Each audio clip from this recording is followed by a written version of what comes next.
The rain hammered against the stained glass windows of the cathedral, a relentless, drowning rhythm that matched the pounding of my heart against my ribs. The air inside smelled of expensive lilies, burning wax, and the metallic tang of ozone, a suffocating perfume that did nothing to mask the underlying scent of danger.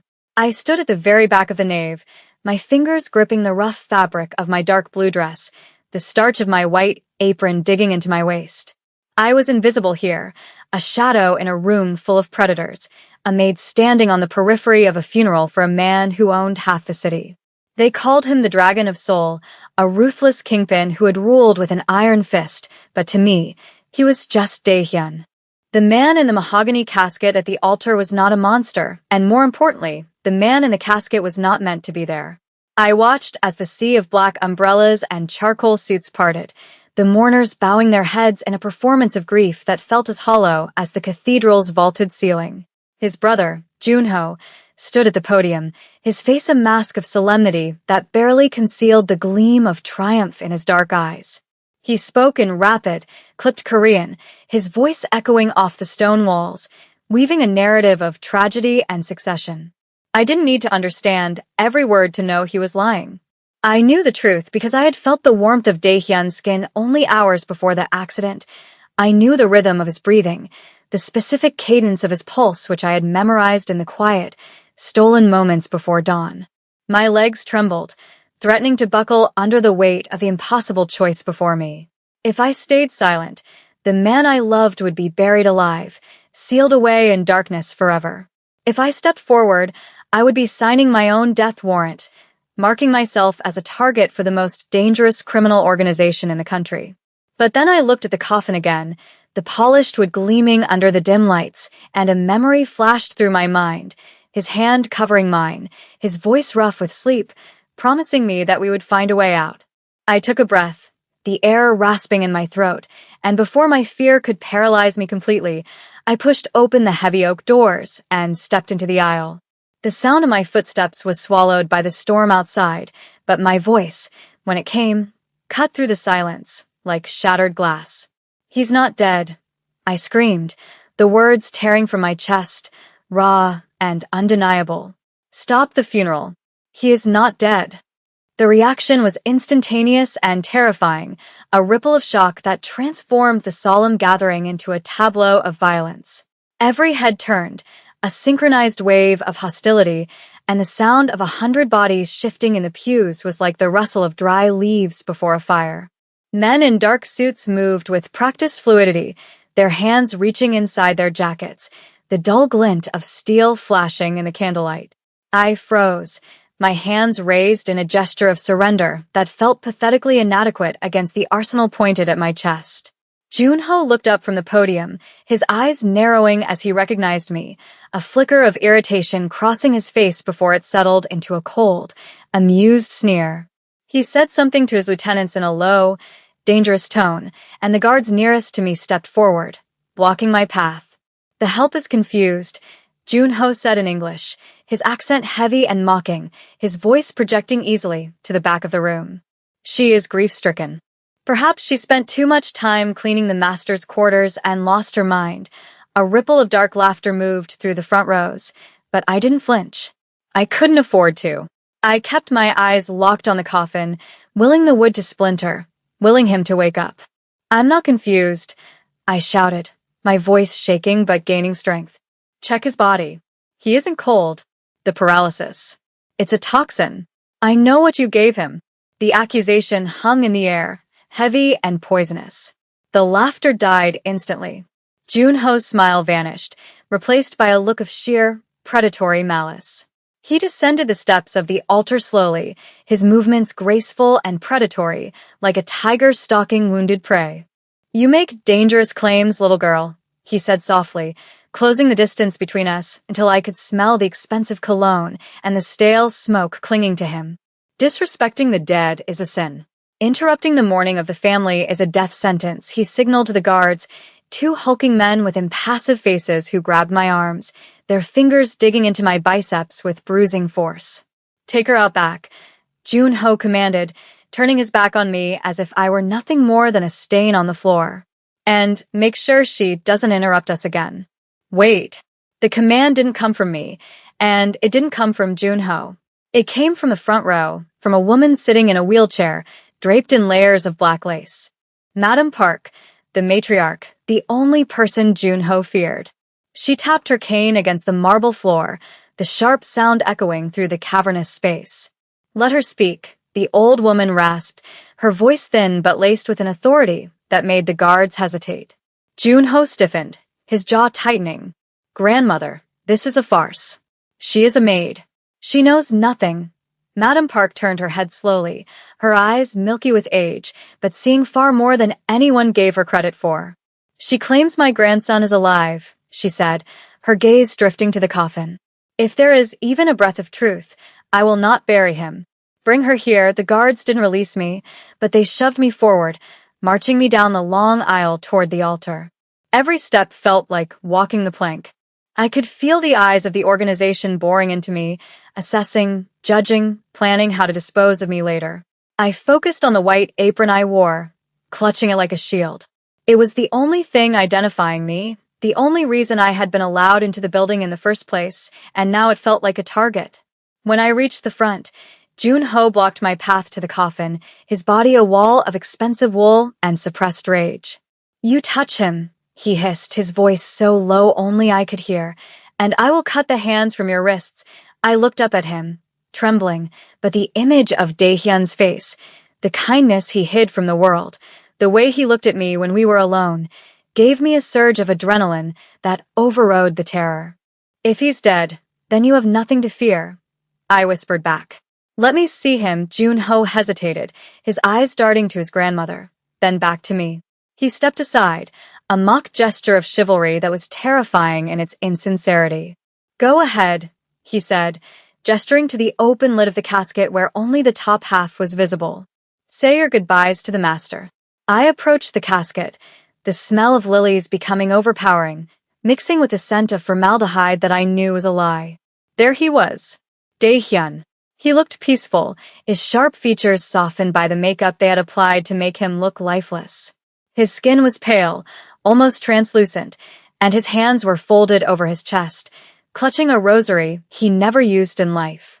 My heart hammered against my ribs, so hard I thought it might bruise them. I reached out, my hand shaking uncontrollably, and brushed the hair back from his forehead. His skin was cool to the touch, and for a split second, doubt seized me. Had I been wrong?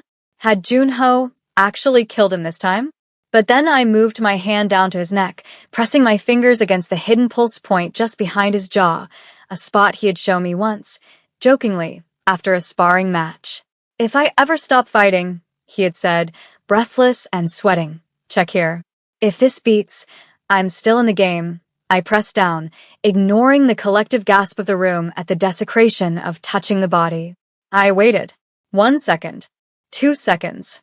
The silence in the cathedral was absolute, a vacuum waiting to be filled. And then I felt it. Faint. Thready. Uneven. But there. A beat. Thump. Then another. Thump. Tears flooded my eyes, blurring my vision. He's here, I sobbed, turning to face Madame Park. He's alive. I can feel it. Junho lunged forward, his composure shattering. Liar, he roared, reaching for his gun. She is defiling him. But before he could fire, a sound cut through the chaos, a sound that froze everyone in their tracks. It was a gasp, a wet, desperate intake of air, loud and rattling, coming from the coffin. The cathedral erupted. It was as if a bomb had detonated in the center of the room. Screams rang out, chairs were overturned, and the distinct crack of gunfire shattered the stained glass windows above us. I didn't look to see who was shooting. My entire world narrowed down to the man in the box. Daehyun's body convulsed, his back arching off the satin lining, his hands clawing blindly at his throat as the paralysis toxin wore off, leaving his lungs starving for oxygen. Help him, I screamed, grabbing his shoulders and trying to pull him up. He can't breathe. He was heavy, dead weight shifting into frantic, uncoordinated struggle. His eyes flew open, wide and terrified, the pupils blown out, seeing nothing but darkness. Keisha, He choked out, the name barely a whisper, distorted by the fluid in his lungs. Hearing my name on his lips in front of everyone, his family, his soldiers, his enemies, was a declaration of war. I wrapped my arms around his torso, heaving him upward, my dark blue dress instantly soaking up the sweat and condensation from his skin. Junho was screaming orders, but the loyalty of the room had fractured. Half the men were looking at their resurrected leader with awe and fear. The other half were looking at Junho for instructions on how to kill a ghost. "Get him out of here." Madam Park's voice rose above the din, sharp and commanding. "Protect the family head." Two men I recognized, guards who had always been loyal to Daehyun, rushed the altar, not to attack us, but to shield us. Bullets sparked against the marble steps near my feet. "Move!" One of the guards yelled, grabbing Daehyun's other arm. We hauled him out of the casket, his legs dragging, his expensive suit rumpled and twisted. We stumbled through the sacristy door, the heavy wood splintering under a hail of bullets, just as we slammed it shut. The noise of the cathedral was muffled instantly, replaced by the frantic echoing of our footsteps in the stone corridor. Daehyun was coughing violently now, his body trying to expel the remnants of the poison, his weight leaning almost entirely on me. "Junho," he rasped, his voice sounding like gravel grinding together. Did he see?" "He saw everything," I said, struggling to keep him upright as we navigated the narrow hallway toward the rear exit. "He tried to bury you, Dae." He was at the podium, Daehyun's face twisted, a flash of pain that had nothing to do with the poison. He gripped my arm, his fingers digging into my flesh with desperate strength. "You shouldn't have come," he wheezed, stumbling as his legs refused to cooperate. You put yourself in the middle." I stopped for a second, forcing him to look at me. His eyes were clearing, the fog of death receding to reveal the sharp, intelligent intensity one loved. "I wasn't going to let them put you in the ground," I said, fierce and low. "I don't care about the middle. I care about you." A crash from behind us signaled that the door had given way. The sounds of pursuit, shouting voices, heavy boots, grew louder. The guard, a man named Minjun, kicked open the back exit, and the roar of the rain hit us like a physical blow. The alleyway was slick with oil and water, dark and menacing. A black sedan was idling there, its engine purring, a getaway car that Madam Park must have had on standby for her own exit. Minjun threw the back door open. "Get him in," he shouted over the storm. "We have maybe 30 seconds before they swarm the alley." I shoved Daehyun into the back seat, his long limbs tangling, and scrambled in after him, the wet hem of my maid's dress catching in the door as the car screeched away, tires smoking against the wet pavement, leaving the funeral and our old lives far behind in the rain. The silence inside the getaway car was suffocating, broken only by the rhythmic thumping of the windshield wipers fighting a losing battle against the torrential downpour and the ragged, wet sound of Daehyun trying to breathe. I sat in the back seat, his heavy head resting in my lap, my hands stained with the makeup that was smearing off his face, revealing the pallor of sickness underneath. Minjun drove with a terrifying precision, weaving through the labyrinthine backstreets of Seoul, taking corners at speeds that made the tires scream in protest. Every time the car swerved, Daehyun groaned, his body seizing with tremors that vibrated through my own bones. "Stay with me," I whispered, brushing the damp hair from his forehead, my fingers trembling. "You didn't wake up just to die in a back seat." His eyes fluttered open, dark and unfocused, struggling to fixate on my face. "Keisha," he murmured, his voice sounding like it was being dragged over broken glass. You shouldn't be here." It was the same refrain, the same stubborn refusal to accept help that had defined him even when I was just the maid bringing him tea in his study. "Shut up," I said, my voice cracking with a mixture of fear and affection. "Save your breath." I looked out the window. The neon signs of the city were blurring into streaks of red and blue, reflecting off the wet pavement like spilled oil. We were heading away from the opulent districts, away from the hills where the dragon's estate looked down on the common people, and deeper into the industrial sector where the shadows were long and the questions were few. The reality of what I had done began to settle in my stomach like a stone. I was a maid. I folded sheets. I polished silver. I didn't participate in high-speed chases, and I certainly didn't resurrect Mafia dons. But looking down at him, seeing the vulnerability in the man who terrified half the continent, I knew I had crossed a line that had been erased behind me. I couldn't go back to invisible. I was visible now, glaringly, dangerously visible. Min-jun slammed on the brakes, the car skidding into a gravel driveway hidden behind a rusted corrugated fence. "We're here," he announced, his gun already drawn as he scanned the perimeter. "Safe House B. No one knows about this place except Madam Park and the old guard." We hauled Dae-hyun out of the car, the rain instantly soaking us to the bone. The safe house was a derelict warehouse, the inside smelling of dust, stale oil, and neglect. Min-jun kicked the door shut and bolted it, plunging us into semi-darkness until he flipped a breaker, illuminating the space with harsh, flickering halogen lights. There was a cot in the corner, a medical kit, and a table loaded with firearms. We laid Dae-hyun on the cot, and I immediately went to work, my training as a nurse, a life I had left behind in the States before everything went wrong, kicking in. "I need water and towels," I ordered, stripping off my sodden apron and tossing it aside. It landed in a heap, a symbol of my servitude discarded. Min-jun hesitated, looking at me with new appraisal, then nodded and ran to fetch the supplies. I unbuttoned Dae-hyun's shirt, my fingers slipping on the wet fabric. His chest was bruised, marks from where they must have administered the toxin. "Tetrodotoxin mix," Dae-hyun gasped, grabbing my wrist as I worked. His grip was weak, but his eyes were clearing. "Jonah, he likes."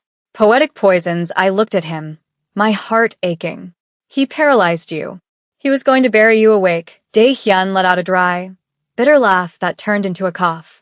"Efficiency. It runs in the family." I began to wipe the sweat and rain from his skin, the intimacy of the act charging the air between us. In the mansion, touching him like this would have been a death sentence. Here, in this dirty warehouse, it was the only thing keeping him tethered to the world. "Why did you do it?" he asked softly, his gaze locking onto mine. "You could have walked away. You could have gone home." I paused, the towel hovering over his heart. "This is my home now," I said, the truth of it surprising even me. "And I don't let people throw away things that matter." The hours that followed were a blur of tension and hushed whispers. Min-jun paced by the window, peering through the cracks in the boarded-up glass, while Dae-hyun's strength slowly returned. He sat up on the edge of the cot, shirtless, the dragon tattoo on his back seeming to writhe as he moved. The toxin had left his muscles twitching, but his mind was sharp, honing in on the betrayal like a missile. "Junho moved too fast," Dae-hyun said, his voice regaining its command. "He assumed I was dead the moment the needle went in. He didn't check the dosage." Arrogance, he looked at me, his expression softening for a fraction of a second before hardening again. "He will tear the city apart looking for us. And he will start with the staff. Anyone who saw you. Anyone who knows you." A cold chill went down my spine. "The others," I whispered. "Cook." "The gardeners. They don't know anything. It doesn't matter," Dae-hyun said grimly. "Junho cleans house. He doesn't leave loose ends." He stood up, swaying slightly before steadying himself against the table. "I need the ledger." Min-jun turned from the window. "Boss, the ledger is in the main vault. In the penthouse. That's the first place they'll lock down." Dae-hyun slammed his fist onto the table, rattling the ammunition. "Without the ledger, I am just a ghost with a story. The ledger proves the money laundering, the payoffs, the betrayal of the council. It's the only thing that will make the other families turn on Junho. Without it, he is the legitimate heir, and I am the usurper." He looked at me, and I saw the calculation in his eyes. He didn't want to ask, but he had no choice. I stood up, smoothing the wrinkles of my dark blue dress. "I can get it," I said. Both men looked at me as if I had suggested flying to the moon. "Absolutely not," Dae-hyun growled, stepping toward me. "You are not going back there. You are the face of the resistance now. If they see you, they won't see me." I interrupted, stepping into his space, matching his intensity. "I'm the maid, remember? I'm invisible." "I know the service corridors better than you do. I know which floorboards creak in the hallway. I know the laundry chute drops directly into the sub-basement where the vault ventilation is. I took a deep breath. And more importantly, they're looking for a man. A dead man walking. They aren't looking for the help. Dae-hyun stared at me, his jaw working. It's suicide, Keisha. It's survival, I countered. You said it yourself. Without that book, we're dead anyway. Let me do this. Let me be more than just the woman who screamed at your funeral. The silence stretched, heavy and thick. Finally, Dae-hyun reached out, his hand cupping my cheek, his thumb tracing the line of my jaw. It was a gesture of possession and terrifying vulnerability. If you don't come back, he whispered, low and dangerous, I will burn this city to ash. I'll come back, I promised, though I could feel the lie of certainty on my tongue. Just make sure the car is running. The return to the dragon's estate was a surreal nightmare. I was smuggled into the back of a delivery truck Min-jun had arranged, hidden behind crates of produce destined for the kitchen I used to clean. The rain had stopped, leaving the world slick and glistening under the moonlight. The estate was a fortress, lights blazing in every window, armed guards patrolling the perimeter with dogs.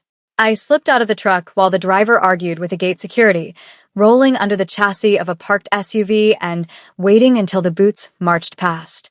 My heart was a frantic bird in my chest, battering against my ribs. I made my way to the servants' entrance, a small, unassuming door half hidden by ivy. It was locked, but I knew the trick, a hard kick to the bottom panel while jiggling the handle. It clicked open. The smell of the house hit me instantly. Lemon polish and old wood, a scent that used to mean safety and routine, now reeking of danger. The house was quiet, too quiet. The staff must have been dismissed or detained. I moved through the shadows, my sneakers silent on the plush carpets. I avoided the main hallways, sticking to the narrow service passages that ran like arteries behind the walls of the mansion. I could hear voices drifting from the main study. Junho's voice, loud and angry. Find them. I want their heads on spikes by morning. I froze, pressing myself against the wall. I was inches away from the man who wanted to kill me. I forced my legs to move, climbing the narrow spiral staircase that led to the master suite. The master bedroom was a wreck. Junho had torn it apart looking for anything Dae-hyun might have hidden. The mattress was slashed, the drawers overturned. But he didn't know about the loose tile in the ensuite bathroom, the one under the heavy clawfoot tub. I had found it months ago while scrubbing the grout, a hollow sound that piqued my curiosity. I had never opened it then, respecting boundaries I no longer cared about. I scrambled under the tub, my dress catching on the jagged porcelain, and pried the tile up with my fingernails. There it was, a small, black leather book and a digital drive. The keys to the kingdom. I grabbed them, shoving them into my bra, the cold metal against my skin a grounding reminder of the stakes. Well, a voice drawled from the doorway. My blood turned to ice. I scrambled out from under the tub to see the head of security, a man named Vance, leaning against the doorframe, a suppressed pistol in his hand. I told Junho the maid was smarter than she looked. He smiled, a cruel twisting of lips. You should have kept running, sweetheart. I slowly raised my hands, my mind racing. I was in a bathroom. Hard surfaces. Confined space. I was unarmed. I just wanted my things. I lied, my voice trembling convincingly. I left my passport, Vance laughed, stepping closer. You think I'm stupid? You came for the leverage. He raised the gun, aiming for my leg. Give it to me, and maybe I'll let you live long enough to say goodbye to your boyfriend. I looked at the gun, then at the heavy bottle of expensive bath oil sitting on the rim of the tub next to me. It was now or never. Okay, I said, reaching into my dress, as if to retrieve the drive. Okay, don't shoot. As I pull my hand out, I didn't hold the drive. I grabbed the heavy glass bottle and hurled it with every ounce of strength I possessed. It wasn't a perfect aim, but it smashed against his hand, the glass shattering and the oil exploding everywhere. Vance yelled, the gun firing wildly into the ceiling as he slipped on the slick oil spreading across the marble floor. I didn't wait. I lunged past him, my shoulder checking him into the doorframe, and bolted into the bedroom. Get her, he screamed, his voice echoing down the hall. I ran like I had never run before.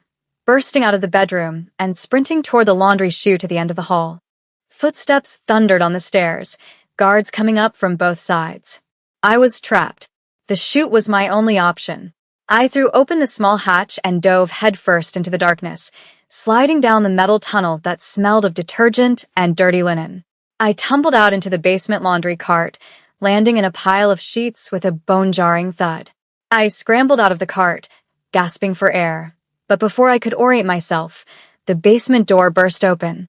Junho stood there, flanked by 3 men. He wasn't smiling anymore. "Did you really think," he said, walking toward me, his gun leveled at my forehead, "that I wouldn't watch the exits?" I backed away until my back hit the industrial washing machines. There was nowhere left to go. "He's alive, Junho," I said, my voice defiant despite the tears pricking my eyes.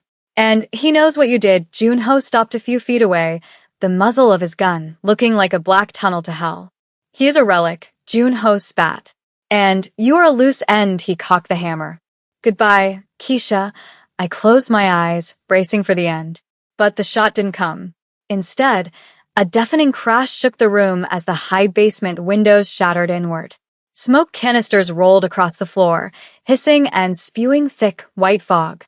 In the confusion, gunfire erupted, controlled, precise bursts.